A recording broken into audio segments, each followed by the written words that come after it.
On croit souvent qu'un visa, c'est juste une visite dans un passeport. La vérité, c'est qu'un visa, c'est un statut juridique et c'est pour ça que beaucoup de gens se trompent dès le début. Aujourd'hui, je t'explique les différents types de visas, ce qu'ils permettent vraiment, les erreurs fréquentes qui bloquent une régularisation et comment lire correctement les mentions de ton visa. Donc, en fait, cet épisode va te permettre de comprendre ton visa et quand tu comprends ton visa, tu comprends tout de suite ce sur quoi la préfecture va te juger ensuite. Bonjour!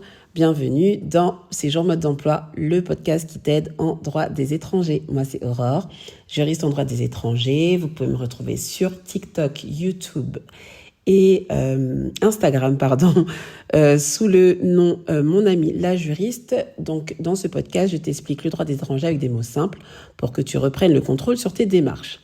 Donc, dans cet épisode, on va voir les 3 grandes familles de visas, comment lire les mentions d'un visa et ce que ça change, les erreurs fréquentes, ce que la préfecture regarde vraiment et bien sûr, le message essentiel, le message clé pour éviter les blocages. C'est parti. Donc, il y a 3 grandes familles de visas. Vous avez plein de visas, mais pour simplifier, il y a 3 grandes catégories qui déterminent 100% de ton parcours administratif. En premier, on va parler déjà du visa court séjour qu'on appelle le visa C. Il permet généralement le tourisme, une visite familiale, un court séjour professionnel. Par contre, il ne permet pas de s'installer. Et quand on dit s'installer dans un des pays de la zone Schengen, puisque généralement, c'est ce visa-là qu'on appelle le visa Schengen. Il ne permet pas de demander un titre de séjour durable, sauf cas particulier. Et donc, beaucoup de gens vont penser qu'ils peuvent transformer ce visa touristique en un titre de séjour. Et ce n'est pas forcément automatique, parce que comme je l'ai dit tout à l'heure, sauf cas particulier, il y a des cas dans lesquels le fait d'avoir un visa C ne va pas t'empêcher d'avoir un titre de séjour. Ensuite, on a le visa long séjour qu'on appelle le visa D. Et ce visa, c'est un visa qu'on va appeler entre guillemets installation, puisqu'il ouvre presque toujours droit à un titre de séjour. Donc, tu peux avoir un visa long séjour étudiant, ça peut être un visa long séjour salarié, passeport talent, épouse de français, un mineur devenu majeur, voilà, il y en a plein. Et donc, ce visa, il va être utile puisqu'il va nous dire directement pourquoi tu es en France. Et la préfecture va te demander de prouver que tu respectes bien ce motif quand tu vas faire ta demande de titre de séjour.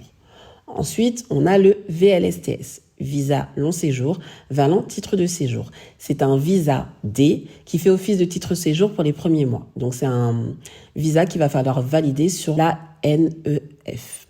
Il va te donner des droits immédiats comme travailler, étudier, vivre en France, selon le motif qui est indiqué évidemment sur le VLSTS.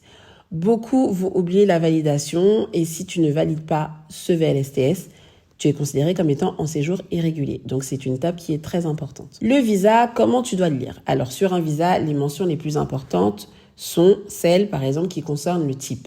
Donc, si c'est un visa C ou si c'est un visa D. Donc, un visa court séjour ou un visa qui va te permettre, entre guillemets, de t'installer. Ce qui est important aussi, c'est de voir l'objet.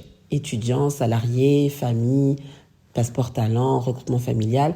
C'est là que la préfecture regarde ce sur quoi tu dois faire tes preuves, les preuves que tu dois apporter pour avoir ton titre de séjour. Ce qui va être encore important, c'est la durée de validité. Les mentions exactes sont fondamentales. Il faut bien regarder le début et la fin de la validité de ton visa. Ensuite, il y a aussi le nombre d'entrées. Tu as des visas qui vont te permettre une seule entrée et tu en as qui vont te permettre des entrées multiples. Et c'est très important de regarder et de voir le nombre d'entrées que tu peux faire avec le visa que tu as.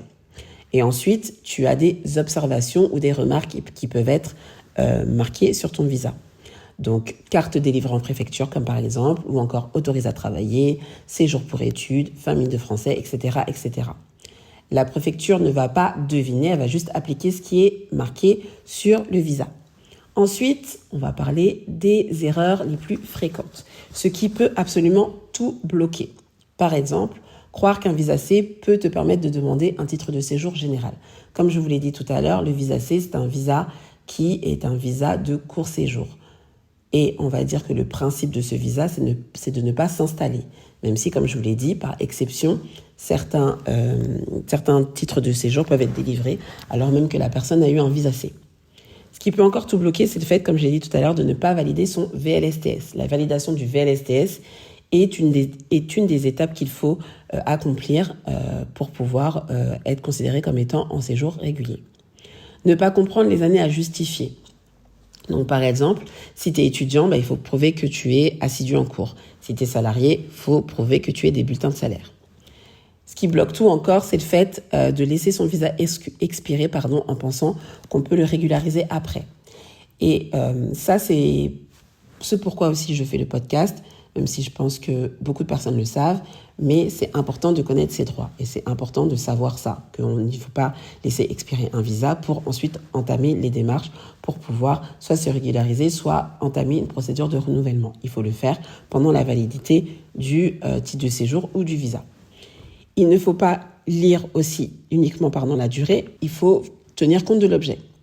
Et aussi, une dernière erreur dont je vais parler là, c'est de penser que tous les visas donnent droit au travail. Ce n'est pas du tout le cas. Donc, 80% des refus viennent d'un mauvais départ. Et donc, du coup, le visa n'autorise pas forcément ce que tu demandes. Il faut vraiment lire et prendre connaissance du document que tu as entre les mains. La préfecture, qu'est-ce qu'elle va regarder vraiment ? En fait, l'agent, quand tu vas déposer ta demande de titre après, elle va regarder si ta situation actuelle correspond au visa qui t'a permis d'entrer en France. Elle va voir si tu respectes le cadre de ton visa, donc visa étudiant, prouver que tu as des études, visa salarié, que tu as un travail réel, visa familial, que tu as une vie commune avec tout ce qui s'ensuit. Est-ce que tu as les bons justificatifs pour renouveler ton titre et donc pour renouveler ton statut ? Et est-ce que tu demandes quelque chose qui est conforme à ton statut ? La préfecture ne va pas décider à la tête du client, elle va suivre le motif du visa comme ligne directrice. Le message essentiel que tu dois retenir dans cet épisode, c'est que le visa n'est pas une simple vignette. C'est le point de départ de ton parcours administratif. Si tu comprends ce qu'autorise ton visa, tu sais exactement ce que la préfecture attend, tu vas éviter les demandes impossibles, tu vas gagner des mois et tu vas éviter des refus qui auraient pu être anticipés. La majorité des erreurs concernant les visas, concernant les titres de séjour, les demandes de titres de séjour qui suivent un visa, c'est le fait qu'on ne lise pas le visa comme l'administration le lit. Merci d'avoir écouté cet épisode, j'espère qu'il t'aura éclairé. Si c'est le cas, n'hésite pas à laisser 4 étoiles au podcast. On revient demain pour parler d'un sujet essentiel et vous verrez de quoi on va parler. À demain, à plus.